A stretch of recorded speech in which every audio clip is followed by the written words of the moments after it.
ദൃശ്യങ്ങൾ നമുക്ക് കാണാൻ സാധിക്കുന്നുണ്ട്. ശ്രീകാന്ത് ഈ ധ്വജം ഉയർത്തുന്ന ചടങ്ങിലേക്ക് കടക്കുകയാണ്. ഞാൻ മനസ്സിലാക്കുന്നത് അല്പസമയത്തിനകം തന്നെ ഈ ധ്വജാരോഹണം ഉണ്ടാകുമെന്നുള്ളതാണ്.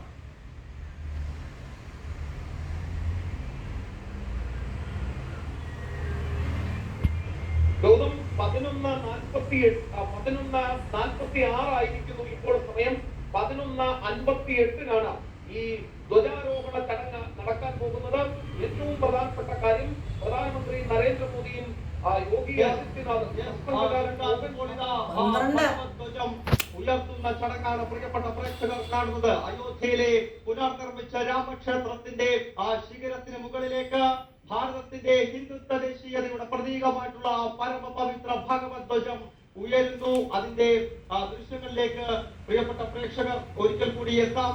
ഏതായാലും വളരെ വിശേഷപ്പെട്ട ചടങ്ങാണ്. 500 വർഷത്തെ കാത്തിരിപ്പിനൊടുവിൽ പുനർനിർമ്മിച്ച രാമക്ഷേത്രത്തിന് മുകളിൽ ഇതാ പവിത്രമായ ഭഗവത് ധ്വജം, ഹിന്ദുത്വ ദേശീയതയുടെയും ഈ രാജ്യത്തിന്റെ അഭിമാനത്തിന്റെയും ഈ രാജ്യത്തിന്റെ തപസ്സിന്റെയും ഒക്കെ പ്രതീകമായിട്ടുള്ള ധ്വജം ഉയരുകയാണ്. അയോധ്യയിലെങ്ങും ശ്രീരാമ മന്ത്രം മുഴങ്ങുന്നു. ജയ് ശ്രീറാം മന്ത്രങ്ങൾ മുഴങ്ങുകയാണ്. അങ്ങനെ അയോധ്യ രാമക്ഷേത്രത്തിന്റെ പ്രധാനപ്പെട്ട ശ്രീകോവിലിന്റെ മുകളിലേക്ക് ഇപ്പോൾ പരമപവിത്രമായ ഭഗവത് ധ്വജം ഉയരുന്നു. ചടങ്ങിന് നേതൃത്വം നൽകുകയാണ് ഭാരതത്തിന്റെ പ്രധാനമന്ത്രി നരേന്ദ്രമോദിയും രാഷ്ട്രീയ സ്വയംസേവക സംഘത്തിന്റെ സംസ്ഥാനചാലക് ഡോക്ടർ മോഹൻ ഭാഗവത്, അതോടൊപ്പം യുപി മുഖ്യമന്ത്രിയും ഗോരഖ്പൂർ മഠാധിപതിയുമായ യോഗി ആദിത്യനാഥ്, മൂവരും ചേർന്നുകൊണ്ടാണ് ക്ഷേത്ര ശ്രീകോവിലിന് മുകളിൽ പരമപവിത്രമായ ഭഗവത് ധ്വജം ഉയർത്തുന്നത്.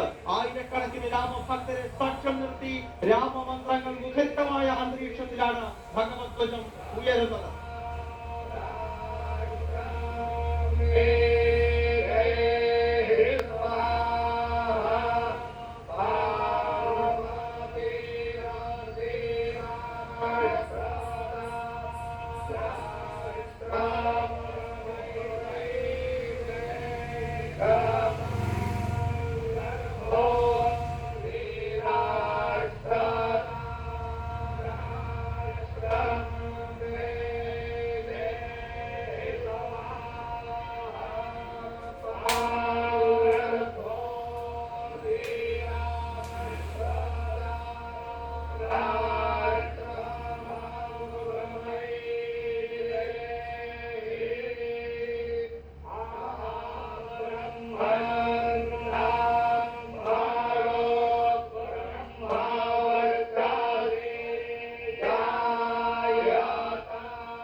जय श्री राम। जय श्री राम।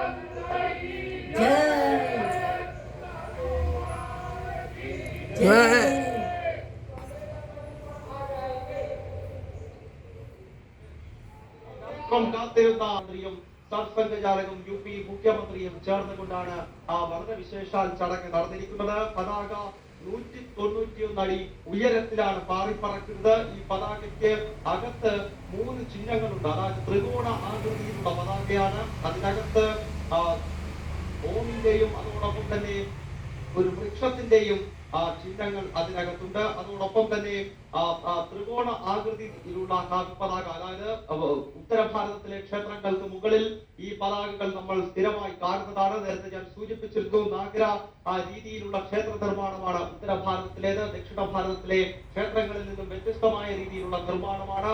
അതിനാൽ എല്ലാ ക്ഷേത്രങ്ങൾക്കും ഒരു വിശാലമായ രീതിയിലുള്ള ഒരു കമാനമുണ്ടാകും. ആ കമാനത്തിന് മുകളിൽ പവിത്രമായ ഭാരതത്തിന്റെ ദേശീയതയുടെ ഹിന്ദുത്വത്തിന്റെ പ്രതീകമായ ഭഗവത് ധ്വജം പാറിപ്പറക്കുന്നത് ഉത്തര ഭാരതത്തിൽ ഒരു സ്ഥിരം കാഴ്ചയാണ് എന്നത് കൂടി ഈ ഘട്ടത്തിൽ നമ്മൾ ഓർക്കണം. ഇപ്പോൾ പുനർനിർമ്മിച്ച ക്ഷേത്രത്തിന് മുകളിലും പവിത്രമായ ഭഗവത് ധ്വജം ഉയർത്തുന്ന ആ ധ്വജാരോഹണത്തിന്റെ ചടങ്ങുകൾ പൂർത്തീകരിച്ച് പ്രധാനമന്ത്രി നരേന്ദ്രമോദിയും സർസംഘചാലകും UP മുഖ്യമന്ത്രി യോഗി ആദിത്യനാഥും ഇപ്പോൾ അവരുടെ ഇരിപ്പിടങ്ങളിലേക്ക് പോകുകയാണ്. രാമമന്ത്രങ്ങൾ കൊണ്ട് മുഖരിതമായ അന്തരീക്ഷത്തിലാണ് ഈ ധ്വജാരോഹണ ചടങ്ങുകൾ നടത്തുന്നത്. നമുക്കറിയാം, ത്യാഗത്തിന്റെയും ആത്മസമർപ്പണത്തിന്റെയും ഊർജത്തിന്റെയും പ്രതീകമാണ് കാവി എന്ന് പറയുന്നത്. അതായത് ഭാരതത്തെ സംബന്ധിച്ചിടത്തോളം ഏത് വിശേഷാൽ ചടങ്ങുകൾ നടക്കുന്നതിന് മുമ്പും ഹോമവും യാഗവും നടക്കാറുണ്ട്. കാലാതീതമായി, അതായത് ഭാരതം എന്ന് പറയുന്ന രാഷ്ട്രസങ്കല്പം ഉണ്ടായ കാലം മുതൽ തന്നെ ഏത് വിശേഷ ചടങ്ങുകൾക്ക് മുമ്പും സന്യാസി ശ്രേഷ്ഠന്മാരും ഋഷീശ്വരന്മാരും യാഗം നടത്തുമായിരുന്നു.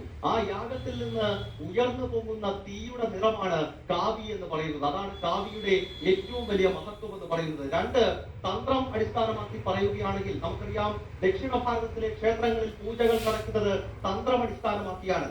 തന്ത്രം അടിസ്ഥാനമാക്കി പറയുന്നത് നമ്മളുടെ കുണ്ടലിനി ശക്തി, അതായത് മൂലാധാരത്തിൽ നിന്നും സഹസ്രാര പത്മത്തിലേക്ക് ഉയർന്നു പോകുന്ന ആ കുണ്ടലിനി ശക്തിയുടെ നിറം എന്ന് പറയുന്നത് അത് ഉദയസൂര്യന്റെ നിറമായിട്ടുള്ള കാവിയാണ്. അപ്പോൾ എത്രത്തോളം പവിത്രമാണ് ഈ കാവി എന്ന നിറം എന്നത് കൂടി ഈ ഘട്ടത്തിൽ നമ്മൾ ഓർക്കേണ്ടതുണ്ട്.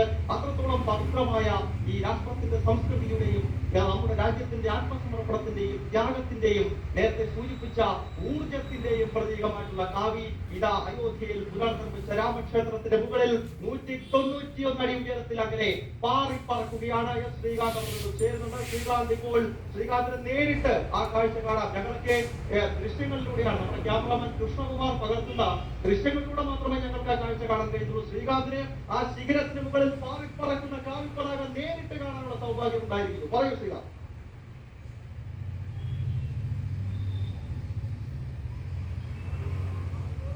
ലോകം ഈ നിമിഷത്തിന് വേണ്ടിയാണ് 500 വർഷങ്ങൾ കാത്തിരുന്നത്. ലോകം ഈ നിമിഷത്തിന് വേണ്ടിയാണ് ലക്ഷോപലക്ഷം ജീവത്യാഗം ചെയ്തത്. ഈ ഒരു നിമിഷത്തിന് വേണ്ടിയാണ് ലക്ഷോപലക്ഷം ആളുകൾ